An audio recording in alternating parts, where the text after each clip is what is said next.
itu sesuatu yang selalu ditunggu. Semua orang yang berpuasa nunggunya beduk maghrib. Ada tidak sesuatu selain tentunya berdoa, kemudian juga sunatnya makan korma dan sebagainya, tapi apa yang bisa kita lakukan pada saat menjelang dan pada saat berbuka puasa yang bisa memaksimalkan ibadah kita dan menambah pahala kita? Biar musbahak lagi dulu, jangan saya terus. Karena kalau yang standarnya kan orang tahu kalau buka ya Allahumma lakasum tuh wabika aman tuh, kemudian makan korma dan kemudian menyegerakan berbuka.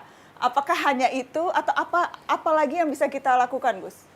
Jadi di antara hadis yang populer ya bagi diri saya juga saya harapkan umat Islam ikut mempopulerkan hadis itu. Sebetulnya tahapan ibadah satu ke yang lain itu kata Rasulullah,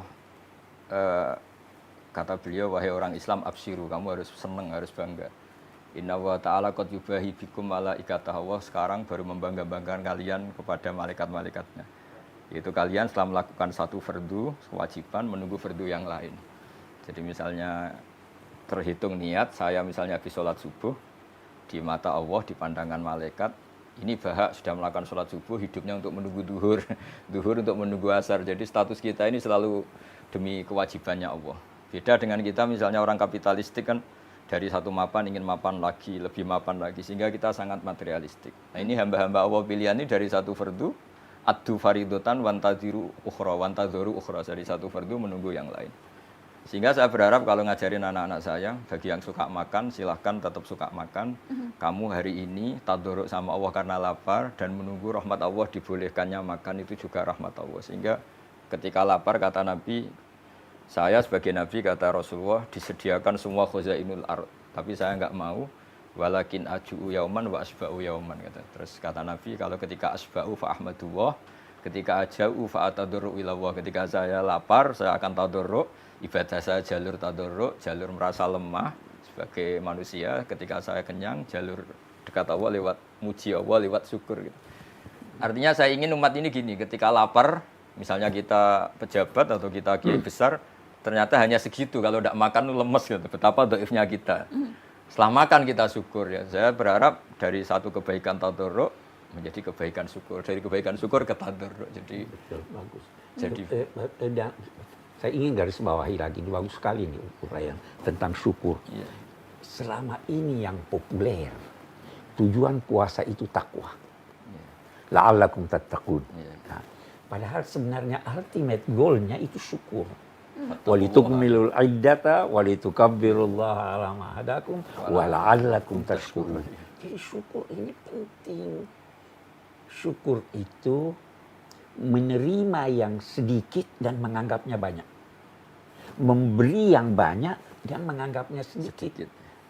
Nah, itu satu. Nah, kembali kepada pertanyaan Berbuka puasa. Ini pengajaran orang tua-tua kami. Antara lain Habib Abdul Qadir yang itu. Dia bilang sebelum itu ada mereka baca doa. Astaghfirullah, asyhadu an la ilaha illallah, astaghfirullah, nas'alukal jannata wa na'udzubika. Itu diulang-ulang. Kalau di kampung jadi pujian. Iya toh. Nas'aluka ridho kawal jannah wa na'udzubika min sakhatika wan nar. Itu kan jadi pujian kalau di kampung. Betul. Nah, itu mengingatkan kita bahwa kita perlu selalu memperbarui iman kita. Ada sesuatu yang boleh jadi karena perjalanan masa atau pengalaman mengeruhkan iman itu. Kita perbarui. Ini berarti kita harus paham betul apa arti syahadat. Istighfar. Perlu. Kita semua berdosa. Nah, kemudian usahakan menghindar dari neraka atau meraih sorga. Usahanya itu bisa ittaqun nara walau bisyikki tamrah. Ya toh? Hindari neraka walaupun hanya sepotong kurma. Berbuat baik sama orang, kasih orang seteguk air. Nah, itu semua kalau kita bisa lakukan, itu ibadah puasa kita akan sangat berarti. Dan itu diingatkan dalam doa ini tadi, pengalaman orang tua ini, itu diingatkan sebelum buka. Istighfar tadi, istighfar. Supaya tidak terarah semua pikiran itu pada makanan yang tersedia. Kalau tradisi berbuka Gus Baha dan keluarga biasanya seperti apa Gus? Langsung makan besar atau seperti apa? Penasaran pengen tahu. Kalau di pesantren umumnya itu kan rata-rata ngaji Fathul Mu'in ya. Di antaranya yang diceritakan adalah makalah banyak sahabat termasuk Sayyidina Ali atau Syiah alal iyal ya. Jadi mereka karena masih anak-anak harus diservis dengan longgar lah. Nah karena mereka longgar kayaknya yang tua juga agak-agak iri lah ikut longgar juga. Jadi longgarnya gimana Gus? Longgarnya artinya anak-anak ya sudah minta makan apa saja diturutin gini-gini. Tapi di balik itu sebenarnya ada kearifan, kata bapak saya, ibu saake sing dagang dibelanjani gitu. Jadi kearifan itu selalu dijaga. Saya punya cerita di kitab Bukhari, itu bagus sekali menurut saya. Suatu saat Nabi Ayub, kalau di Bukhari ini Nabi Ayub, dia setelah dihukum dan menjadi kaya raya lagi, kemudian dia melihat ada belalang dari emas, beliau ngambil banyak sekali. Terus ditegur sama Allah, masa sudah sekaya kamu, masih ngambil belalang emas yang sebanyak itu. Terus kata beliau menjawab, wa may yaswa'u mir rahmatik. Siapa sih ya Allah yang bisa kenyang dari rahmatmu gitu. Jadi artinya tradisi Mbah Mun, bapak saya, semua orang-orang soleh itu ketika longgar beberapa menu makanan tuh, wong Allah sugih ora ngarah bangkrut gitu. Wong Allah apiane gak apa-apa dinikmati. Jadi apa ya, orang-orang soleh itu pilihan apapun tuh kembali kepada Allah Subhanahu wa taala. Sehingga jadi nyaman gitu ya, seperti Rasulullah tadi ketika lapar fa'atadarru ilallah, saya tadarru, saya merasa lemah. Terus ketika saya kenyang fa'ahmadullah, saya akan muji Allah. Jadi enak semua. Terus yang paling penting dalam ilmu ushul fikih itu ada kenikmatan bersama yang tidak maksiat, itu yang paling penting. Jadi kiai-kiai kita ini kan tahu bahwa dunia ini banyak maksiat, sehingga untuk orang senang saja harus maksiat. Nah ini perlawanan besar dari para kiai itu, waladzatun fi ghairi muharramin. Semua umatnya ini dilatih menikmati sesuatu yang tidak diharamkan Allah. Itu perlawanan terbesar, sehingga kiai-kiai itu longgar sekali, jagongan longgar, gojlok-gojlokan longgar, guyon longgar, semuanya ini terhadap. Karena manusia ini potensi maksiat. Satu-satunya cara itu supaya mereka nyaman dengan taat tadi. Qul bi fadlillah bi rahmati fa bidzalika falyafrahu. Diharapkan kalau sudah menikmati taat ini enggak nyari kenikmatan lewat jalur maksiat. Di sini hebatnya Rasulullah ngajarin kita wa qurratu aini fis shalat. Senang ketemu ulama, ketemu habib, ketemu orang-orang soleh. Sehingga ada tradisi. Alhamdulillah ketemu Pak Quraisy, ketemu Mbah Maimun, ketemu. Ketika orang lain mungkin masih senangnya kalau ketemu hal-hal yang dilarang Allah. Jadi ketika longgar itu filosofinya guru-guru kita, orang tua kita seperti itu. Jadi bukan longgar untuk israf, tapi longgar untuk nikmati sesuatu yang tidak haram. Dan sebenarnya itulah yang dimaksud. Kalau berbuka orang itu ada farhah, kegembiraan. Orang buka itu gembira. Bukan karena makanan yang tersedia. Tapi itu kalau di psikologi itu kami pernah baca, itu karena dia berhasil mengendalikan nafsunya. Ya, betul ya. Ya, jadi dia sukses melewati itu ya. Nah, sukses melewati itu.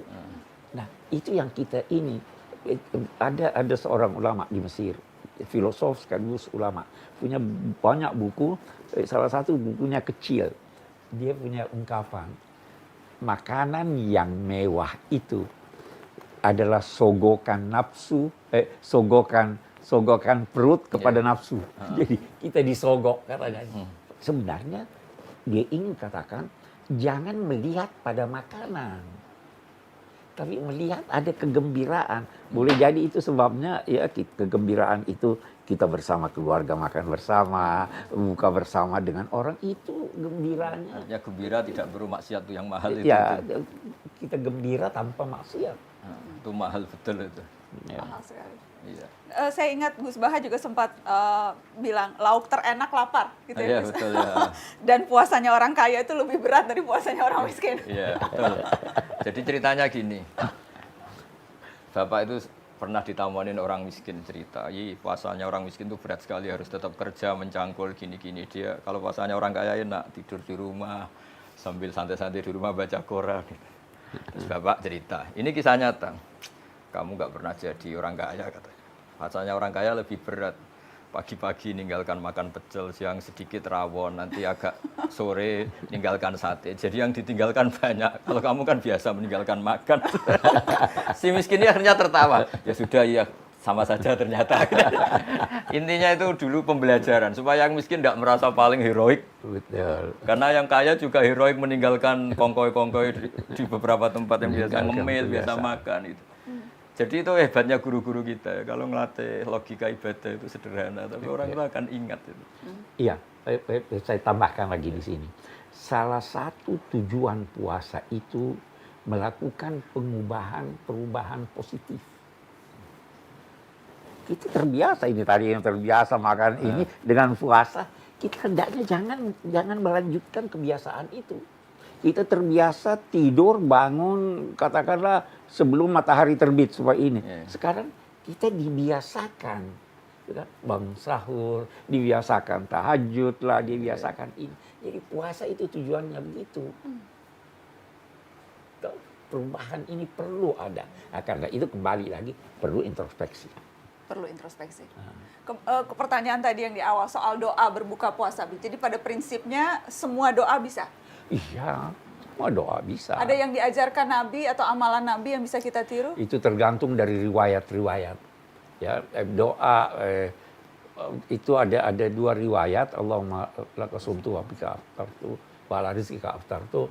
Terus ditambah zahabat dhama'u wa abtalatil uruq ya kan? Oke. Wa sabatal ajru insyaallah. Oke. Ada riwayat hanya sepotong. Ada riwayat potongan yang lain. Sementara ulama berkata riwayat yang awalnya itu dhaif. Riwayat yang akhirnya itu benar.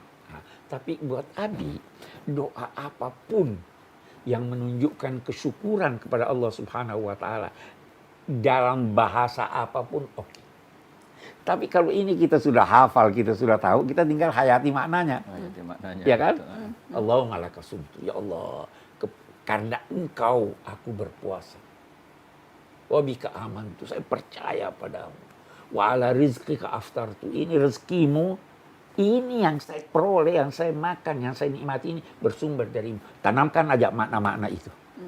Seperti yang Gus Baha bilang, menghayati doa berbuka puasa kita bisa jadi wali. Iya betul. Bagaimana jadi caranya jadi wali dengan menghayati doa berbuka puasa, Gus Baha? Saya itu kan sering ya menghafalkan beberapa lafaz hadis. Di antara hadis populer yang saya hafalkan dan itu sahih di Muslim, Inna Allaha ta'ala la yardu 'anil abdi idza akalal aklata fayahmadahu 'alaiha aw yashraba syarbata fayahmadahu 'alaiha. Itu kalau dalam bahasa Arab, inna itu sesungguhnya, pakai lam lagi layar tuh. Sesungguhnya Allah sangat ridho terhadap hambanya ketika makan satu asupan atau satu suapan dia bertahmid. Minum satu kegukan dia bertahmid. Dan itu cara paling mudah memang makanan pertama iftar itu pas berbuka itu. Nah, kalau orang diridhani Allah itu kan sudah di atas wali itu. Karena Allah ridho itu kan sangat tinggi sekali. Makom tertinggi seorang hamba kan radhiyallahu anhum wa radu anhu beberapa. Nah makanya saya tadi bilang sebetulnya tradisi guru-guru kita di kampung itu malah kalau iftar itu ya biasa aja longgar. Bukan karena apa ya, kok anak-anak puasa kok dibatasin nanti ganggu syukurnya. Jadi kalau perasaan kita seperti itu, ganggu syukurnya, makanya ngikuti Fathul Mu'in tadi atau si'ah alal iyal ya yang longgar saja. Meskipun tentu tidak berlebihan. Karena takutnya nanti suasana keluarga karena jangan ini, sholat dulu gini. Kalau dalam guyonan kiai-kiai, nanti kamu sholat demi menyenangkan makan. Mendingan menyenangkan makan demi sholat. Itu ada ilmunya, kata Nabi kan gitu. Ketika makanan sudah disiapkan, kamu makan dulu baru sholat. Supaya sholatnya biarin karena sudah makan. Jangan dibalik. Sholat dulu biar makannya enak. Ini kan berarti sholat. Jadi guru-guru kita meskipun guyon, tapi filosofi itu luar biasa. Betul. Jadi enggak, ya sudahlah kayak umumnya orang saja, enggak usah terlalu berdele-dele. Jadi ketika saya sering ceramah lah atau ngaji bilang makan bisa jadi wali itu di sini. Apalagi darinya Rasulullah SAW. Dulu Nabi makan itu satu cara untuk nafyur rububiyah. Sehingga di sebagian ayat Nabi disifati wa ma arsalna qablaka minal mursalin illa innahum la yaquluna ta'am. Tapi ini bukan sekedar makan karena Nabi Muhammad jadi nabi setelah Nabi Isa karena terlalu sempurna dianggap Tuhan. Makanya Nabi menunjukkan kalau nggak makan itu lapar, beliau makan untuk memaklumatkan saya ini manusia, tidak Tuhan.